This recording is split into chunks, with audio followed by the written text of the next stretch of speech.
जय हिंदू राष्ट्र। ज्ञानवापी मस्जिद यानी मूल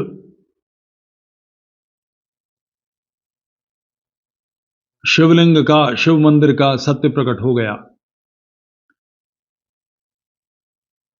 खुले में सारे विवरण आते ही, पुरातत्व सर्वेक्षण की रिपोर्ट बाहर आते ही सारी चीजें साफ हो गई। ज्ञानवापी में उससे कहीं अधिक, अयोध्या से कहीं अधिक, बाबरी मस्जिद से कहीं अधिक तथ्य तर्क उपलब्ध हैं। आखिर किसी मस्जिद में शिव विग्रह में, शिव मंदिर में होने वाला नंदी क्या कर रहा है? दीवारों पर मूर्तियां, और ऐसे एक मंदिर नहीं है, भारत भर में इस तरह की मस्जिदें हैं जिन्हें तोड़ के, मूर्तियों को ध्वस्त करके, कुफ्र को, शिर्क को अपनी दृष्टि में खत्म करके इस्लाम ने हमारी जगहों पर कब्जे किए। और ये कोई नई चीज नहीं, सारी दुनिया में किए हैं। तो वहां इस सप्ताह से पूजा बहाल हो जाएगी, कोई भी व्यक्ति जाकर पूजा कर सकेगा। अब देखना, एक तो नमाज का अधिकार बाधित होता है कि नहीं, वो सप्ताह में एक बार शायद वहां जा सकते थे, और इसके रिकॉर्ड भी हैं। औरंगजेब के समय के तथ्य हैं और लिखित उल्लेख हैं कि इस मस्जिद को मंदिर तोड़कर बनाया गया। एक आवश्यक काम जो कराने का है, और मैं निश्चित हूं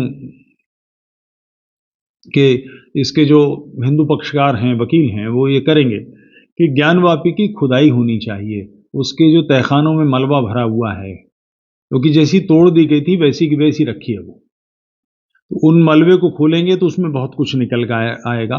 वहां मंदिर को नष्ट करके दीवारें बना दी गई, रास्ते रोके गए मंदिर में प्रवेश के, परिक्रमा के, उन सबको वापस खोला जाना चाहिए, तो तथ्य निकल आएंगे, पता लग जाएगा। हैदराबाद में जहां ये चार मीनार है और वहां मक्का मस्जिद है, बहुत चर्चित हैदराबाद की मस्जिद है, उसके बिल्कुल साथ में महालक्ष्मी का मंदिर है। वो पूरा परिसर महालक्ष्मी मंदिर का है।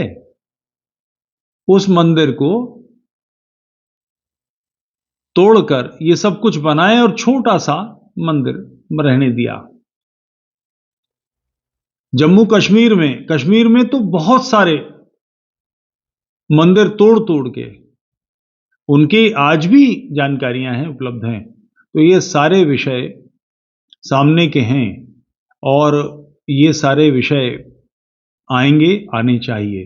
जो लोग ये कह रहे हैं, जैसे आडवाणी जी ने पहली बार ये कहा था कि राम जन्मभूमि, कृष्ण जन्मभूमि और काशी विश्वनाथ, 3 मंदिर दे दीजिए तो ये विषय बंद हो जाएगा। आडवाणी जी को कोई अधिकार नहीं है कहने का, ये बात ही गलत है सिरे से।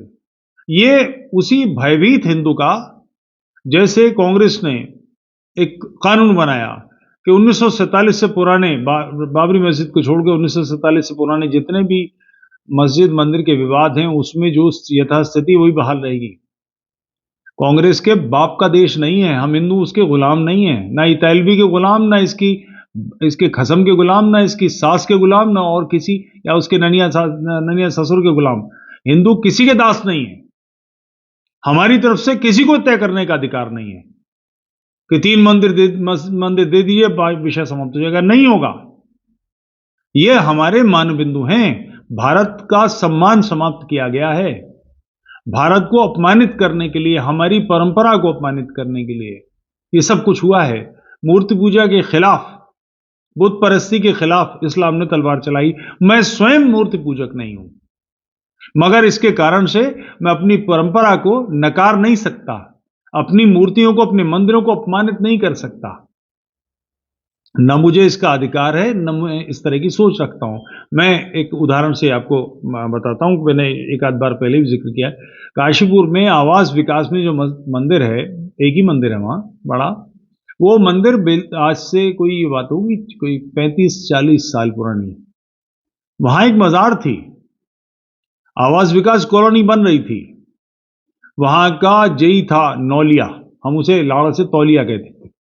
तो हमको किसी ने वहां कहा कि भैया ये क्या हो रहा है, हम लोग लौट रहे थे शाखा से, और उन्होंने कहा कि कल सुबह इस पर कव्वाली होनी है। तो हमने क्या करें, बोले ये तो गलत बात है। हमने कहा ठीक, दिखते। रात में हम लोग वहाँ के, हमारे साथ थे प्रवीण बाटा, हमारे मित्र हैं, और भुर्जियों में थे पलटू, छुनिया, काशीपुर के लोग अगर सुन रहे होंगे तो वो पहचान लेंगे इन लोगों को। हम 7-8 लोग रात में मेरे घर पे इकट्ठे हुए, हम फावड़ा वावड़ा लेके पहुंच गए और रात में 2-3 बजे तक खोद खाद के उसका सब साफ कर दिया। मदार तो हट गई।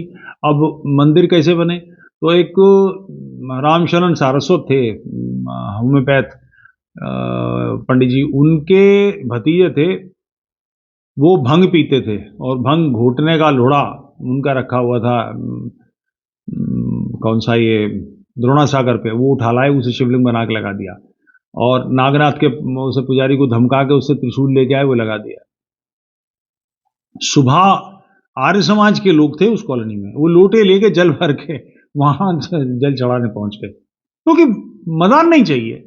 अच्छा, मंदिर पूरा बाग हिंदुओं का, वहां से एक्वायर हुआ, उसमें मस्जिद कहां से आएगी, मंदिर तो हो सकता है। अब वो कैसे हुआ, इतना बड़ा कैसे बना, क्योंकि हमने भी कोई 1.5 प्लॉट घेर लिया था उसका, कार सेवा करने के नाम पे। उस समय उसकी तैयारी कर रहे थे, बल्कि 2 पुलिस वाले भी रात में 1 बजे आए घूमते हुए, तो उन्होंने पूछा क्या हो रहा है, मैंने कहा मंदिर की नींव खुद रही है। उन्होंने भी फावड़े चलाए और कर आके अब तो काफी बड़ा वो मंदिर बन गया है। तो मूर्ति पूजक न होकर भी आर्य समाजी राष्ट्रवादी खरे हैं, बल्कि वही खरे राष्ट्रवादी हैं। तो हम अपनी परंपरा को, अपने उत्स को, हम अपने मूल को, अपने पूर्वजों को, अपने धर्म के कारण से बने समाज के, इस राष्ट्र के रहने वाले लोगों को एक दूसरे के खिलाफ ढेलेबाजी करने का अधिकार नहीं है।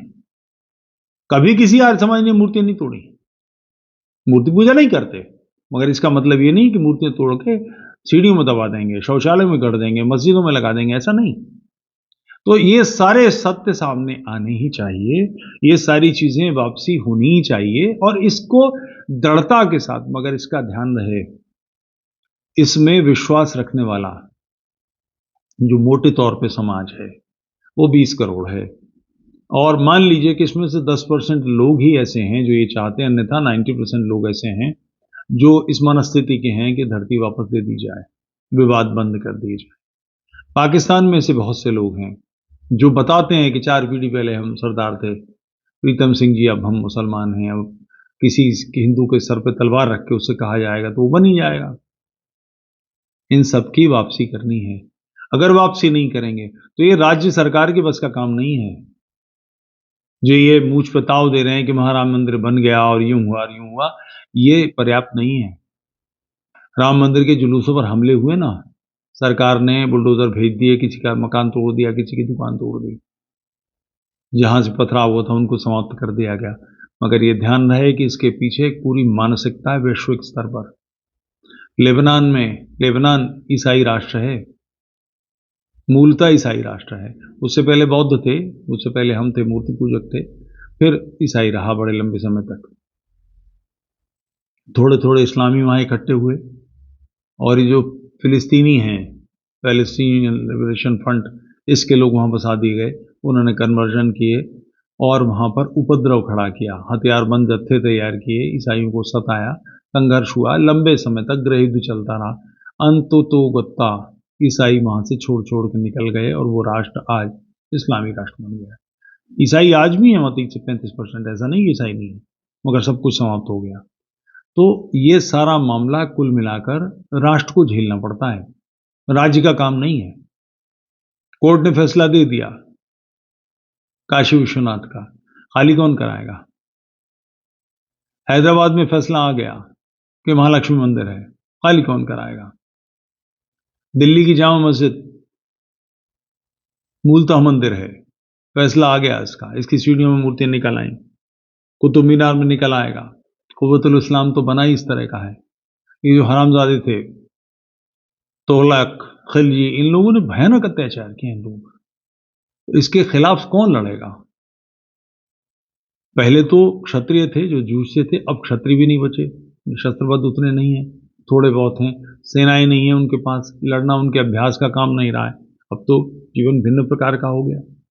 तो इन सबसे जूझना तो पड़ेगा। राज्य अपना काम करेगा, न्यायपालिका अपना काम करेगी। अभी विष्णु शंकर जैन ने एक अपील की है कि जो 30,000 मंदिर हैं, इन सब पर मुकदमे दायर कीजिए। हम आपको कानूनी मदद दिलवाएंगे, आपकी तरफ से मुकदमा लड़ने की व्यवस्था करेंगे। अब वाराणसी वो चले गए, इलाहाबाद के कोर्ट में चक्कर लगाते रहे। सारे भारत में जाएंगे तो ये रोटी कहां से कमाएंगे, जिंदा कैसे रहेंगे? इनकी व्यवस्था तो किसी को करनी होगी ना। तो इसके मुकदमे, अब अजमेर में कोई है तो कोई अजमेर का हिंदू ही तो खड़ा होगा, हैदराबाद का कोई हिंदू ही तो खड़ा होगा। वो कहेगा मुझे पूजा का, मेरा उपासना का अधिकार बाधित हो रहा है। और ध्यान रहे, उपासना का अधिकार जीवन के मूल अधिकारों में है, जिसका हनन नहीं किया जा सकता किसी कानून से। जीवन का मूल अधिकार है ये। तो इसके लिए मुकदमे तो दायर करने पड़ेंगे। सिर्फ अखबार पढ़ना, सिर्फ यूट्यूब पर वीडियो देख लेना, सिर्फ कमेंट कर देना, आपस में बातचीत कर लेना, ये भी आवश्यक है, मगर ये पर्याप्त नहीं है। भारत की, मूल राष्ट्र की इसमें भागीदारी चाहिए। आपका, मेरा, हम सबका इसमें हस्तक्षेप चाहिए। और उस हस्तक्षेप के पीछे, हस्तक्षेप का मतलब समझते हैं? दस, दस, अपना हाथ डालना किसी विषय में। हाथ के पीछे कंधा है और कंधे के पीछे शक्ति है। इस शक्ति की आपके पास तैयारी है कि नहीं? क्योंकि ये अंततः इस्लामी समाज के वापस हिंदू बनने के अलावा इसका कोई चारा नहीं है। इस काम में करने में, इस काम में लगने में संघर्ष होगा, लोहा लेना पड़ेगा। तो लोहे की व्यवस्था करो, इसके बिना काम कैसे चलेगा? अभी 50 लोग, 100 लोग बॉर्डर क्रॉस करके मोटरसाइकिलों के साथ AK-47 लेके पाकिस्तान की तरफ से आ जाए तो अमृतसर और इधर आगे सारा इलाका लुटता ही चला जाएगा। हथियार है ही नहीं, शहरों में तो कुछ भी नहीं है। सिख तो फिर भी जट सिख विशेष रूप से शस्त्र लेना चाहते हैं, लेने का प्रयास करते हैं। शेष लोगों का तो हथियार ही नहीं है, तो लोहा कहां से लेंगे? नाखून बढ़ा लेंगे, दांतों से काट खाएंगे। समाज को तैयार होना पड़ेगा। आज मुझे अभी सुबह सुबह किसी ने, मेरे मित्र ने लखनऊ से एक व्हाट्सएप भेजा है। कोई मोटा ताजा, मेरे ख्याल से 95 किलो का तो होगा, लौंडा सा है वो। मुझे तुफैल नाम का स्वयं घोषित हिंदू उग्रवादी है, ऐसा कुछ उसने कहा है। स्वयं घोषित, शायद वो मुझे नहीं जानता कि मैं मूलतः हिंदू हूं। मेरा नाम विनय कृष्ण चतुर्वेदी, तुफैल मेरा उपनाम है। वही समझ रहा होगा शायद कि मैं कन्वर्ट हुआ हूं या इस्लाम से हिंदू बना हूं। कोई समस्या नहीं, जैसा वो माने। मगर वो मुझे उग्रवादी कह रहा है, ये मेरे लिए बड़ी हित की बात है। मैं चाहता हूं कि वस्तुतः उग्रवादी बनूं, और मैं सारे समाज को चाहता हूं। उग्रवादी का मतलब क्या है? हमारे साथ अन्याय हो रहा है, हमें कोर्ट न्याय नहीं दे रही, हमें राज्य व्यवस्था न्याय नहीं दे रही, तो हम अपने लिए न्याय स्वयं तलाशेंगे, न्याय की व्यवस्था स्वयं करेंगे। हम कोने में बैठ नहीं जाएंगे, जमीन नहीं छोड़ देंगे, शांत नहीं हो जाएंगे। हम अपने सत्व के लिए, अपने अस्तित्व के लिए, अपने अधिकार के लिए जूझेंगे। यदि हम ये नहीं करते तो फिर कोई मतलब नहीं बातचीत का। दृढ़ता के साथ, ज्ञानवापी में पूजा का अधिकार मिल गया, पर्याप्त नहीं है, उसके पूरी तरह से उसको साफ करके, खोल के और मंदिर बनना चाहिए।